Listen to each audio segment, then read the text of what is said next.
Bienvenue dans Virage A90, le podcast où tout change. Ici, on parle de choses qui ont changé du tout au tout, de transformation personnelle, de nutrition, de sport et de tout ce qu'il faut pour reprendre le volant. Je suis Ludovic, coach en ligne. Je te partage mon parcours, mes expériences et des outils pour avancer. Chaque semaine, un nouvel épisode t'attend pour t'aider à reprendre le contrôle. Un seul mot d'ordre, changer de cap pour de bon. Donc, épisode numéro 12 aujourd'hui. Je t'avoue que c'est un peu plus difficile dernièrement de tenir aussi au niveau du rythme. Donc là, à l'heure actuelle où j'enregistre directement cet épisode-là, c'est le jour même où je vais pouvoir le publier. Un petit peu en amont, ce que j'avais fait, c'est que j'enregistrais pas mal d'épisodes, comme tu le sais, et ensuite je faisais le travail aussi d'édition, si on peut dire, de montage et de programmation pour programmer les épisodes afin qu'ils sortent vraiment peut-être 2-3 dans les 2-3 à 4 semaines qui arrivent, tout simplement. Et là, j'avais un peu moins de temps et donc par rapport au boulot, donc au coaching, je bouge aussi dernièrement. Comme tu sais, là, je suis au Vietnam, je suis toujours à Da Nang, donc ça bouge un peu plus sollicité sur le côté pro et c'est tant mieux, hein, c'est bien aussi. D'ailleurs, je te ferai un petit retour sur les prochains épisodes et aussi sur les réseaux, donc par rapport au côté travail, comment ça se passe, ce que je mets en place aussi. Donc ça va être dans les prochains épisodes et sur mes réseaux. En attendant, l'épisode du jour, c'est ce qui nous intéresse. De quoi est-ce qu'on va parler aujourd'hui? On va parler, donc je vais te faire un petit compte rendu des 4 mois que j'ai passé à Bali. Donc, comment ça s'est passé? Comment est-ce que j'ai vécu cette expérience-là? Les leçons que je peux en retirer aujourd'hui? Comment est-ce que j'ai analysé et pris du recul sur cette expérience que j'ai eue à Bali? Donc, pour commencer, forcément, je pense que c'est mieux de commencer avec les moins, je vais mettre des guillemets, hein. Au niveau de la vie quotidienne déjà, il y a des choses, pour moi, on va dire, ça va être un peu plus compliqué de me projeter sur certains endroits comme Bali, au niveau de la vie quotidienne par rapport à la pollution déjà dans un premier temps. Donc la pollution, c'est quand même quelque chose qui est présent sur place par rapport au gros trafic sur la route. Il y a vraiment beaucoup, beaucoup de motos, des voitures aussi, mais les voitures, c'est vraiment le moyen de transport secondaire utilisé parce que limite sur les routes, elles sont assez étroites et pour que deux voitures se croisent au milieu de la foule de motos, c'est vraiment un challenge. Et je te parle même pas des camions justement hein, qui doivent passer si les voitures galèrent déjà de base. Et même à moto, on est confronté à certains endroits, là où il y a le plus de touristes, à des gros, gros trafics. Donc, les gros trafics, donc ça te fait perdre du temps, oui, forcément, comme partout, mais voilà, tu respires les gaz d'échappement en continu, tu respires l'essence, tu respires tout ça, et c'est pas vraiment sain, ça c'est sûr. Et quand tu viens d'un endroit où il n'y a pas autant de pollution liée aux moyens de transport, bah, tu le sens directement. Et c'était le cas pour moi. Voilà, ça c'est un petit moins quand même par rapport au côté trafic, pollution, donc moyen de déplacement. Après, il y avait autre chose aussi. Les routes, elles sont, comme je t'ai dit, assez étroites et c'est peu adapté à la marche. Donc, déjà, il n'y a pas forcément beaucoup de place pour ceux qui veulent rouler. Si en plus il faut de la place pour ceux qui veulent marcher, c'est compliqué. Euh, on va dire, il n'y a pas d'excuses, je cherche pas d'excuses parce comme tu le sais, moi, je mets en place pas mal les 10 000 pas et donc c'était vraiment challengeant de faire mes 10 000 pas à Bali. Les seuls moyens et alternatifs que j'ai pu trouver, c'était d'aller dans les rizières parce que là, tu es au calme, dans la nature, c'est tranquille, tu as de la place, tu pas gêné par la circulation ou sur la plage, c'est la même chose. Mais si tu veux juste sortir de chez toi comme ça, marcher, très très compliqué. Vraiment, je pense que même pour 500 mètres, 1 kilomètre, tout le monde prend la moto à Bali. Donc, un moins aussi qu'il faut soulever, qu'il faut mettre sur la table, c'est si tu veux marcher, c'est vite compliqué. Et à ce côté-là, donc voilà, c'est 2 premiers points. Après, il y avait aussi le côté tourisme, le revers, du tourisme. C'est vrai que ça peut être un moins qui peut être un plus, parce que plus de touristes, ça veut dire plus d'argent qui arrive sur le territoire aussi. Ça veut dire plus de travail. Non seulement il y a des touristes, mais il y a aussi des personnes qui viennent pour habiter, heu, court, moyen ou long terme, des investisseurs, des entrepreneurs, des gens qui viennent bosser sur place, consommer sur place. Et tout ça, bah, ça crée de l'emploi, ça crée des opportunités aussi pour les locaux. Donc au final, c'est vrai que toutes ces personnes qui viennent de l'extérieur, euh, on va voir après, il y a un côté négatif, mais aussi un côté positif avec bah, la qualité de vie qui va augmenter aussi sur place. Un exemple tout bête, avec l'ancien propriétaire de l'endroit où est-ce que je dormais, euh, il m'avait dit que 5 ans en arrière, il n'y avait pas de camion poubelle qui passait directement pour pouvoir récupérer les déchets. Je ne sais pas si vous vous en rendez compte, c'est vrai qu'on vit dans des endroits, des pays euh, développés où c'est la norme maintenant, mais c'est vrai que 5 ans en arrière, ce n'était pas le cas pour eux. Et ça veut dire que les déchets étaient jetés là où il y avait de la place, donc directement autour de chez eux. Et on voit ça encore, c'est toujours le cas. Les déchets qui traînent un peu partout dans les rivières, les ravines, sur la plage, il y a de la pollution.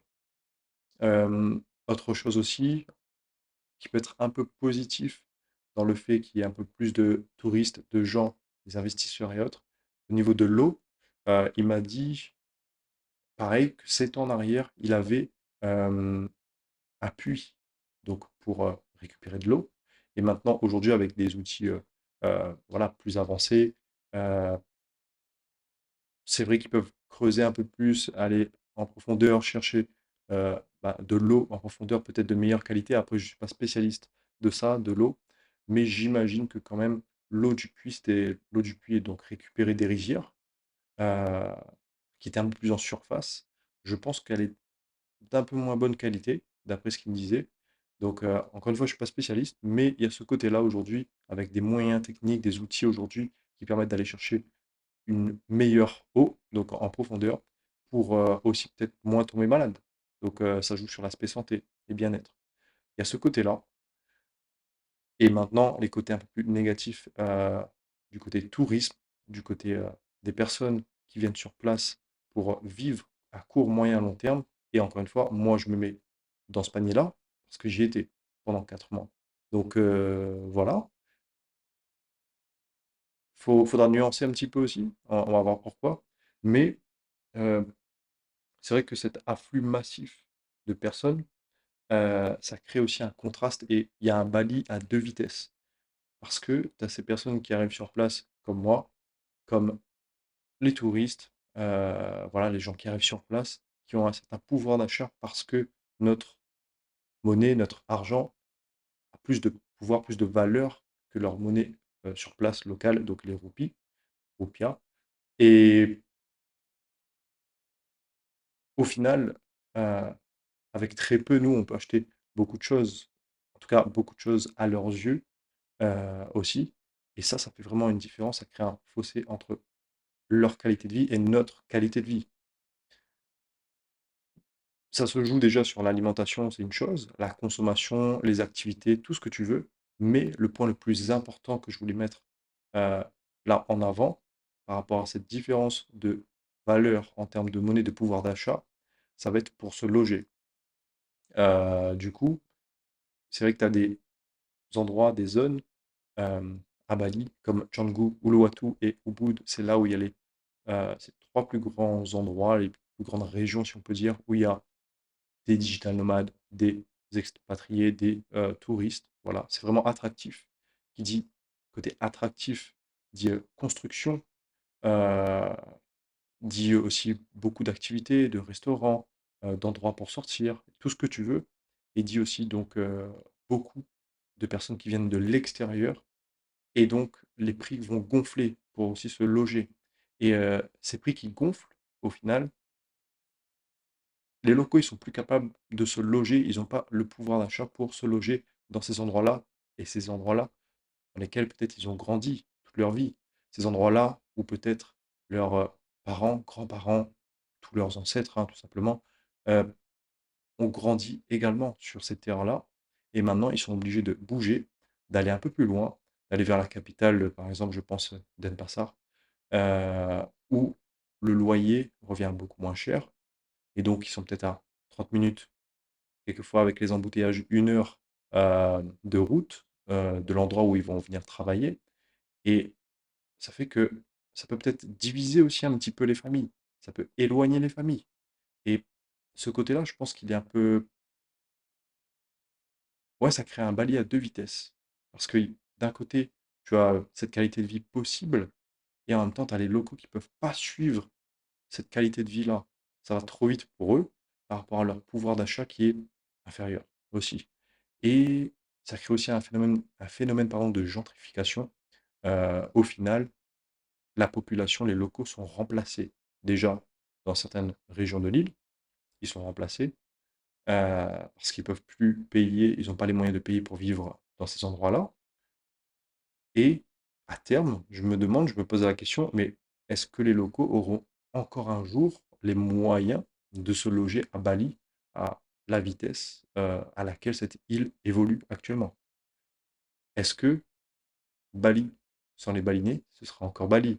Ça, c'est la question aussi qui est sur la table, que je pose là actuellement, que je te pose à toi-même, parce que ce sujet-là, je voulais l'aborder un petit peu parce que je le connais, je le vis. Je sais que d'où je viens à La Réunion, c'est la même chose qui se passe. Donc, il y a aussi ce petit phénomène de gentrification parce que le marché de l'emploi est saturé aussi. Et donc, voilà, c'est un territoire qui est petit. Et donc, les jeunes, les locaux, ceux qui ont grandi sur place, s'ils veulent un meilleur avenir, ils sont obligés de partir ailleurs pour essayer de trouver un emploi, aussi pour répondre à leurs propres ambitions parce que, beh, ils ont envie de mieux. Et on reviendra là-dessus, hein, peut-être sur un prochain épisode. Mais en gros, pour te dire que je suis sensible à cette cause-là, je suis sensible sur ce sujet-là. Ça me parle. Et je me dis, j'ai pas envie de reproduire ça aussi sur cet endroit-là. J'ai pas envie d'être acteur de ce remplacement de la population des locaux. Et moi-même, après avoir échangé avec bah, les locaux, euh, ils m'ont dit que oui, c'est vrai qu'ils se rendent compte, ils sont un peu partagés entre ces opportunités qui arrivent, le travail, les investissements, l'argent en général, et en même temps le fait de devoir juste constater et être impuissant dans le fait de voir bah, leur terre partir, leur, ouais, toutes les choses en fait qu'ils avaient en leur possession, de sacré pour eux, pour n'importe quel peuple au final, partir au fur et à mesure aux mains des étrangers, des investisseurs, de ceux qui viennent. On va pas rentrer, euh, on va pas aller trop loin dans ce sujet-là. Je pense qu'il y a moyen de faire un autre épisode aussi là-dessus. Et je pense aussi que c'est un sujet qui peut faire du bruit. Tu me dis ce que tu en penses, toi, de ce sujet-là. Est-ce que tu as l'impression que aller dans un endroit à court, moyen, long terme, ça impacte aussi positivement, négativement. Ça se trouve, il y a en fait, voilà, c'est ça, je pense qu'il y a les deux parts, hein. Il y a du positif et du négatif dans toute situation. Mais dis-moi, toi, qu'est-ce que tu en penses par rapport à ce sujet-là? Comment on peut apporter aussi peut-être des, euh, à travers notre façon de consommer, notre façon d'arriver sur place, comment est-ce qu'on pourrait limiter ce phénomène-là, si c'est possible? J'ai déjà ma petite idée par rapport à ça. On va développer là-dessus sur un prochain épisode. Mais je laisse cette question en suspens, là, juste pour toi. Donc voilà un petit peu pour les mois. Euh, il y avait aussi, et c'est lié à ça, le paradoxe un petit peu du développement, parce que il y a en même temps, avec ce développement-là, plus d'infrastructures, plus de euh, construction, comme on avait dit, plus de bétonisation. euh, et il y a certains projets qui sont en cours actuellement à Bali. Ils sont en train de préparer pour construire un deuxième aéroport. Donc c'est quand même ouf pour bah, une île comme ça, quoi. Déjà, ils ont un très gros aéroport, quand même. Ils vont en construire un deuxième. Et ils ont déjà commencé depuis l'année dernière, la fin de l'année dernière, un projet pour construire un métro tramway à vérifier. Mais je sais que ça a déjà commencé. Euh, et il prévoit de faire plusieurs lignes. Donc, ça aussi, encore une fois, je pense que ça peut être bien pour désengorger un peu les rues, le trafic, qu'il y ait un peu moins de pollution. Mais visuellement en tout cas, sur une île, ça peut, ouais, ça peut faire tâche. Ça pourrait faire tâche quand même. Ça demande pas mal de, voilà, de moyens de construction, euh, voilà, de bétonisation comme j'avais dit. Et ouais, ça peut faire un peu tâche dans le paysage. Tu me dis un peu qu'est-ce que tu penses de tout ça, ce sujet-là, entre à la fois l'évolution, l'amélioration de la qualité de vie, euh, l'argent extérieur qui arrive, qui est investi pour augmenter la qualité de vie, mais à la fois les locaux, leur, l'impact sur les locaux, sur leur mode de vie et sur la nature, sur leur territoire, sur leurs biens. euh, Comment jongler un petit peu entre ces deux-là pour à la fois faire en sorte, ouais, voilà, pour faire en sorte que ces bénéfices soient beaucoup plus forts et mieux perçus par les locaux que les impacts négatifs, tout en réduisant justement les impacts négatifs. Dis-moi un petit peu ce que tu penses de tout ça, ton avis sur le sujet. Ça, c'était un peu pour les moins. Donc, pour rappel, ce qu'on vient de dire, le côté développement, donc infrastructure et autres, qui met un petit peu en arrière-plan le côté nature, beauté aussi d'une île. Il y avait aussi le côté euh, revers du bon du tourisme, le fait qu'il y ait un afflux de masse de touristes qui arrivent et le remplacement un petit peu euh, des locaux dans certaines régions de l'île, et peut-être à terme, dans 15, 20, 30 ans, je ne sais pas, un remplacement encore plus massif des locaux qui vont peut-être migrer, aller vers les autres îles autour. Euh, et ensuite, ouais, la vie quotidienne, la pollution, les déchets, le trafic. C'était un peu les moins que j'ai pu relever de mon côté en 4 mois. Et maintenant, parce que c'est bien aussi d'apporter du positif, hein, on va pas rester là que sur des sujets un peu peut-être pas déprimants, mais voilà, qui sont pas forcément. Après, il faut rester aussi voilà, lucide, il faut rester, on va dire, assez neutre et appeler voilà, jouer carte sur table et relever ces défaillances, ces sujets-là, justement, bah, qui font partie de la réalité. C'est bien aussi de, voilà, je pense, de ne pas juste montrer que, ouais, Bali, ça va être comme ci, comme ça, c'est bien beau sur les réseaux sociaux et autres. Non, il y a une réalité, il y a une autre réalité qui se joue derrière et ça, les caméras ne le montrent pas tout le temps. Et donc, pour le côté un peu plus agréable, les plus, ce qui va rendre Bali aussi unique. Premier point, on va parler de la nourriture.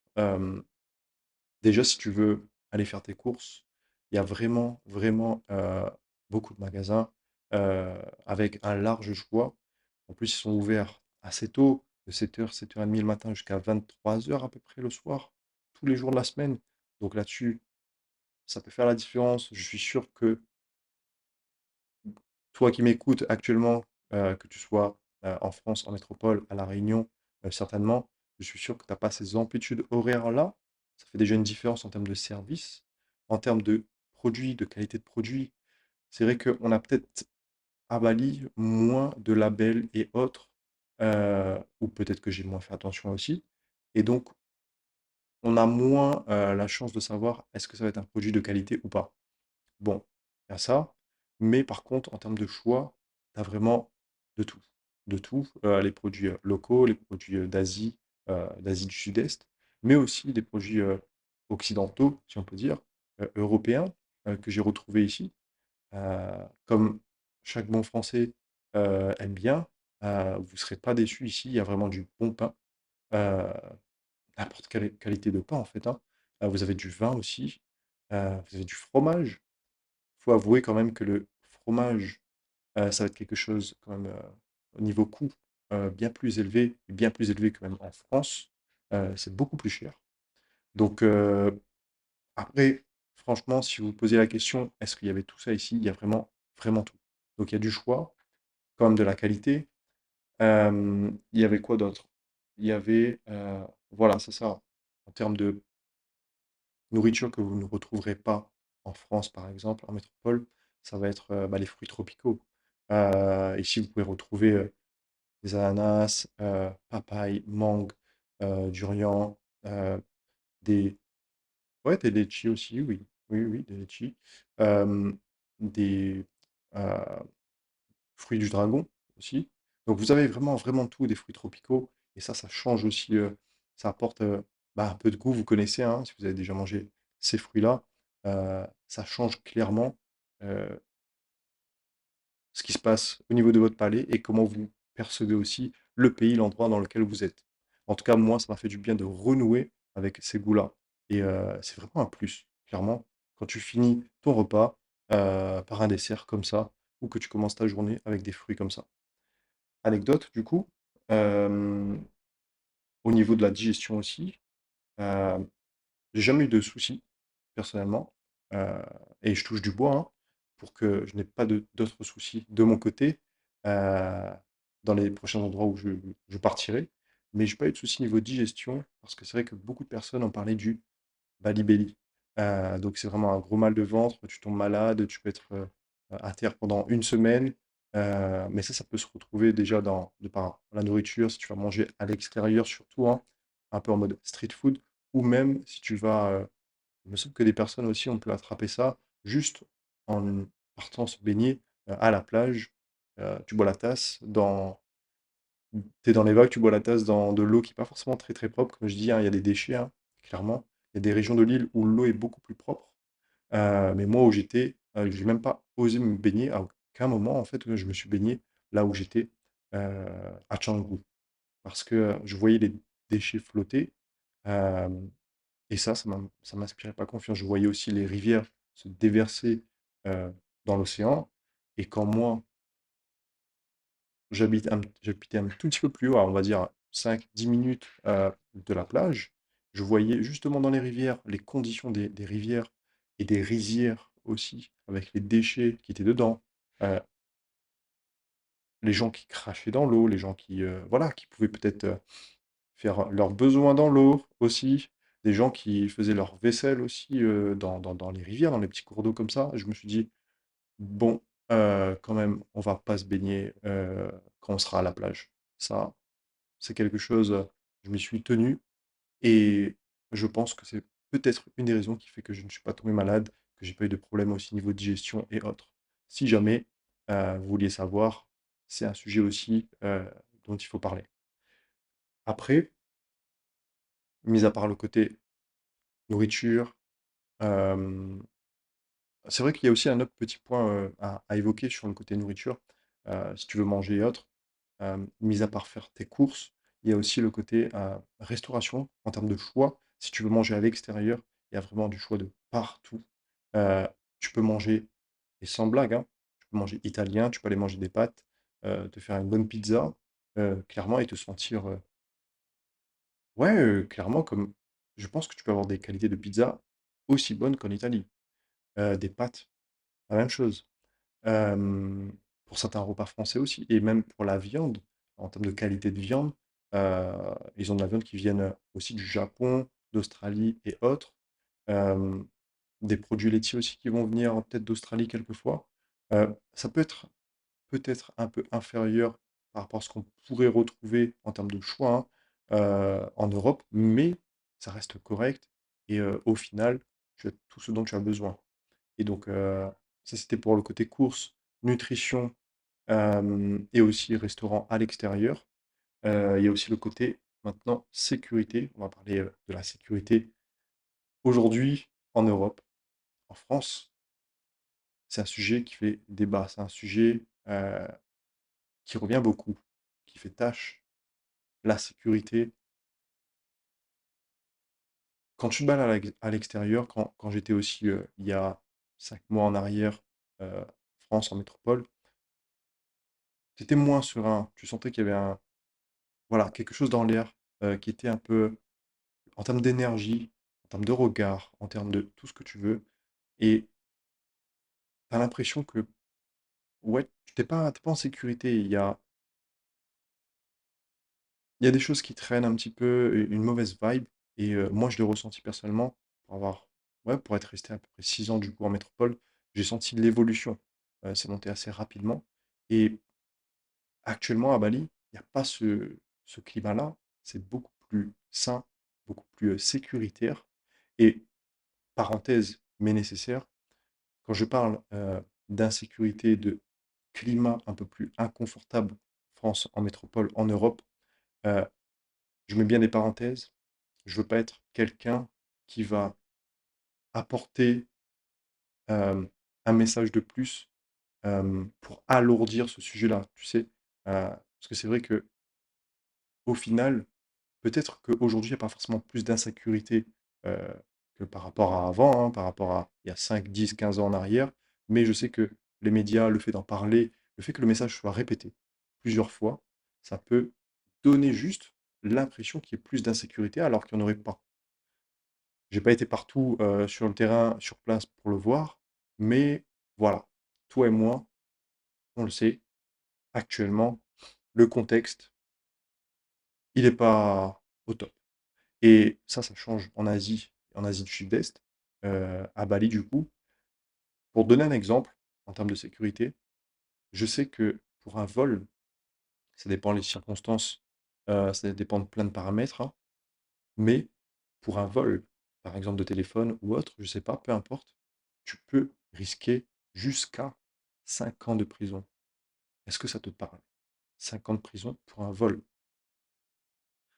Encore une fois, ça dépend des circonstances, mais il me semble, je ne suis pas spécialiste de la loi, voilà, des procédures, comment ça se passe en Europe et en France, mais je crois, pour moi, il me semble que ce ne soit pas le cas.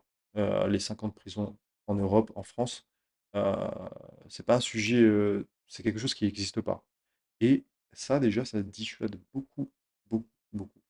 Euh, Même moi, quand j'ai entendu ça, quand j'ai vu ça, je me suis dit, waouh, mais ça rigole pas. Et ouais, les conditions de détention aussi sont vraiment beaucoup plus euh, dégradantes, si on peut dire, beaucoup plus incertaines, puisque tu peux être dans une petite pièce à 15, 20 personnes, et voilà, je ne suis pas allé sur place, je n'ai pas vu, c'est ce qu'on m'a dit. Mais pour te dire que c'est pas le cas voilà, en Europe et en France, donc les conditions de détention en termes de conditions sanitaires aussi, c'est peut-être un peu moyen, et limite tu risques de peut-être mourir en prison parce que les conditions sanitaires ne sont pas aussi bonnes que l'on pourrait retrouver ailleurs. Et juste ça, en termes de sanctions, en termes de conditions aussi de détention, je te dis, mais waouh, c'est fou quand même. Ouais, c'est un peu. Ça te refroidit, quoi. Tu te dis, faut pas rigoler, faut pas faire n'importe quoi. Et bon, après, c'est vrai qu'ils croient pas mal aussi au karma à Bali, et ça fait la différence. Mais je sais qu'il n'y a pas que ça. Je sais que la sécurité, ça passe aussi par ce que tu, ce que tu peux avoir comme sanction derrière. Voilà. Ce que ça te coûte de faire une mauvaise action, plus ça te coûte, plus ça te dissuade. Et je pense que c'est l'un des éléments qui pourrait manquer ailleurs. Bon, parenthèse fermée, mais la sécurité, rien à voir. C'est bien mieux ici en Asie du Sud-Est. Il n'y a pas photo. On peut se balader dehors tranquillement. On peut laisser des choses, ça dépend quoi, mais on peut laisser des choses à l'extérieur sans qu'il y ait de problème de vol, de casse. Voilà. Après, en termes de climat, de paysage, de simplicité, pour profiter, tu n'as pas besoin de claquer de l'argent, beaucoup d'argent, sauf si vraiment tu veux flamber. Et tu veux flamber, par exemple, tu veux aller dans des beach clubs, faire du shopping tous les jours, faire la fête, enfin voilà, comme partout, tu me diras. Mais pour profiter, t'as pas besoin de grand-chose. Tu as juste besoin de ton short, de ta moto, d'un coucher de soleil, d'aller faire une marche, d'aller te baigner quelque part, euh, je sais pas moi, sous une cascade, d'aller à un point de vue. Et en gros, ouais, les activités, ça passe par la connexion avec la nature, ou même par rapport à des activités de bien-être liées au sport et autres, même tout ce qui va être spa, tu as vraiment un bon service de qualité, spa, massage et autres, tu as tout ce qu'il faut. Donc, tu pas besoin de claquer beaucoup d'argent pour profiter à Bali. Et ça fait la différence. Euh, Après, il y a aussi une certaine proximité avec les pays d'Asie du Sud-Est et d'Asie en général. Et ça, bah, c'est très bien aussi, puisque tu peux voyager euh, et découvrir rapidement de nouveaux endroits. Et dans cette région du monde, comme tu le sais, le climat, il est vraiment bien. Ça dépend certaines périodes de l'année où tu as un peu plus de pluie que d'autres, mais le climat, il est vraiment, vraiment bien. Euh, Moi, quand j'étais à Bali, ça oscillait entre, on va dire, du 25 et du 33-34 degrés pendant 4 mois. Il y a eu des épisodes de pluie, hein, mais on va dire que sur 4 mois, 90% du temps, j'ai eu une bonne météo. Donc, je n'ai pas connu la période de pluie, pardon, mais je pense que ça doit être quand même assez, on peut le vivre assez tranquillement. Puisque si tu as juste, ne serait-ce que 1 ou 2 heures de soleil par jour dans un endroit comme ça compense pas mal. Donc, il y a ce côté-là, ce côté nature, paysage, météo, euh, qui élève aussi une qualité de vie, qui permet de donner le smile, qui permet aux gens de s'ouvrir un peu plus. Et ça, tu le sais bien, hein, on le sait tous, que déjà juste entre le nord de la France et le sud de la France, il y a peut-être une différence en termes de chaleur, si on peut dire, de, d'expression, de sourire, de bien-être, de bonheur. Donc, dans cette région du monde-là, c'est la même chose, mais peut-être fois 4 fois 5. Donc, c'est vraiment quelque chose qui va, ouais, ça va être un tremplin pour te donner l'énergie pour avancer dans la vie de tous les jours et sur tes projets. Et en parlant de projets, il y a aussi le côté opportunité à Bali de pouvoir networker avec une grande communauté sur place de personnes qui viennent de l'extérieur, comme je l'avais dit au tout début de cet épisode-là, des personnes qui bossent en ligne principalement et des personnes qui sont motivées, des personnes qui travaillent, vraiment qui s'acharnent, puisque tu as aussi sur place de très bons équipements, comme on avait déjà vu avant, tu as des coworking, tu as de très bons cafés, et tout est fait, l'ambiance, le climat est fait pour que tu te connectes avec ton prochain et juste échanger un petit peu sur ses compétences, sur ce qu'il fait. Et c'est facile, c'est rapide de pouvoir, je pense, apporter sa patte, s'associer avec quelqu'un sur son projet ou qui te donne un coup de main ou que tu consommes son service, qui consomme ton service, un juste échange, si on peut dire. Et ouais, c'est vraiment facile. Et ça peut être un booster aussi pour tes activités, tes projets. Il y a ce côté-là, opportunité de travail et autres. Et la facilité donc, à pouvoir communiquer aussi, puisque, bah, si tu parles anglais, il y a aucun problème, même avec les locaux, tu te débrouilles rapidement.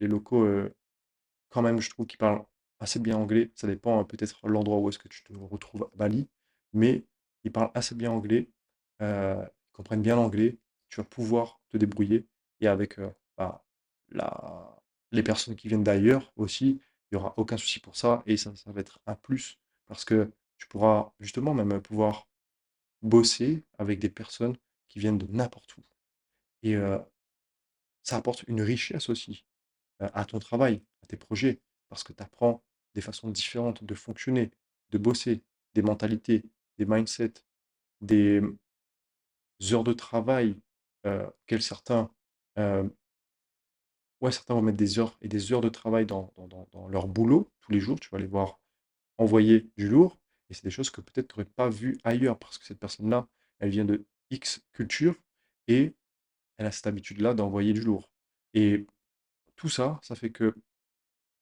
tu remets aussi un petit peu en question ta façon de travailler, ta façon de voir les choses, ta façon d'être productif. Parce que certains aussi, au contraire, au lieu d'envoyer du lourd tout le temps, seront plus dans le bien-être, dans le travail euh, efficace, productif, bien-être.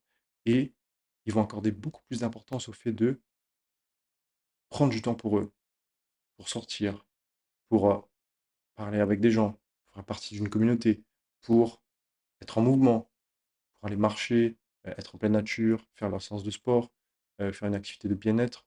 Et ça aussi, ces différentes visions entre ceux qui vont envoyer du lourd et ceux qui vont accorder un peu plus d'importance à leur bien-être, ça te permet aussi de faire le tri parmi tout ça et de trouver aussi ce qui va te convenir en termes de rythme. C'est cet impact, ça a eu un impact justement sur ma façon de travailler, de voir les choses. Donc, Voilà un petit peu ben, ce que ces 4 mois m'ont appris. Euh, Ça m'a appris pas mal de choses, le fait d'être resté à Bali. Et c'est vrai que c'est intense, c'est beau, Bali. Mais tout paradis a aussi ses propres limites. Et comme je t'ai évoqué au tout début de cet épisode-là, il y a aussi des moins euh, auxquels... faut- voilà, c'est la réalité, il faut parler de ça. Et je pense qu'en 4 mois, c'était vraiment suffisant pour pouvoir voir les bons côtés, profiter des bons côtés, et à la fois avoir une vision sur les côtés un peu moins bien euh, qui qui font tâche. Je sais pas, non, ça fait partie aussi du charme, ça fait partie, voilà, du contexte. Mais moi, en tout cas, si on me pose cette question, est-ce que tu te verrais vivre à Bali sur du moyen long terme? Eh bien, je t'avoue que j'ai pas de réponse à cette question-là, et je me suis jamais posé cette question-là parce que euh, je pense que pour moi, c'est plus un endroit de transition, c'est plus un endroit de passage. Peut-être que je me trompe, peut-être que dans quelques temps, ça va être le contraire, je vais avoir le discours contraire et que je vais me dire, ok, ben, au final, je me vois bien partir à Bali et rester sur du moyen long terme. C'est possible. Mais actuellement, je ne me vois pas rester sur du moyen long terme à Bali. C'est vraiment un tremplin, un booster, une expérience, mais pas un endroit suffisamment, je pense, stable pour poser bagage définitivement à l'heure actuelle. Donc c'est ma mentalité, mon mindset par rapport à ça. Voilà. Euh, du coup, c'est vrai que changer de pays, comme je m'étais noté, ça change pas tout, mais ça t'oblige à te regarder en face. Et on oublie que le vrai équilibre, c'est... Ouais, le vrai équilibre, du coup, ça va être à l'intérieur que ça se construit. C'est pas... L'environnement, il va avoir une influence sur toi, c'est sûr, mais c'est toi, à l'intérieur de toi-même. Comment est-ce que tu vas trouver, créer, développer ton propre équilibre? Ça vient de toi. Voilà pour cet épisode. C'était assez court. Je sais pas combien de temps ça fait combien de temps que ça dure, en vrai. Mais je pense que c'était bien aussi de faire d'avoir ce petit compte rendu par rapport à Bali, ces 4 mois-là, te donner une petite vision des choses sur place. Mon expérience, mon retour. C'est bien aussi d'aller vérifier par soi-même, hein. Donc, te laisse pas influencer potentiellement par ce que je dis. Vérifie par toi-même, garde un avis aussi euh, critique par rapport à ce que tu entends, parce que tu penseras peut-être pas la même chose. Mais en même temps, ça permet de, voilà, de ton côté d'avoir une petite vision des choses sur place, comment ça se passe. Et tu me dis aussi de ton côté, est-ce que tu es déjà parti à un endroit comme ça et un endroit où tu es resté plus ou moins assez longtemps et où tu as pu voir les plus et les moins de cet endroit-là et où peut-être tu as essayé de te projeter ou pas. Tu t'es pas posé la question aussi. Dis-moi un petit peu ton retour par rapport à ça. Est-ce que c'était déjà arrivé de partir dans un endroit comme ça où tu as pu relever les plus et les moins pour pouvoir te projeter? Voilà. Si cet épisode il t'a parlé, laisse une note de 5 étoiles sur ta plateforme d'écoute préférée. Tu peux m'envoyer aussi un commentaire hein, pour peut-être m'aider à m'améliorer, peut-être avoir des suggestions de sujets ou de personnes à inviter par la suite. Euh, c'est aussi dans un coin de ma tête par rapport à ça. Et si tu as aussi des questions euh, par rapport à cet épisode-là ou d'autres épisodes, tu m'envoies un message sur Instagram à ludovicetev underscore. Et en attendant, je te dis à la semaine prochaine. Prends soin de toi. Ciao.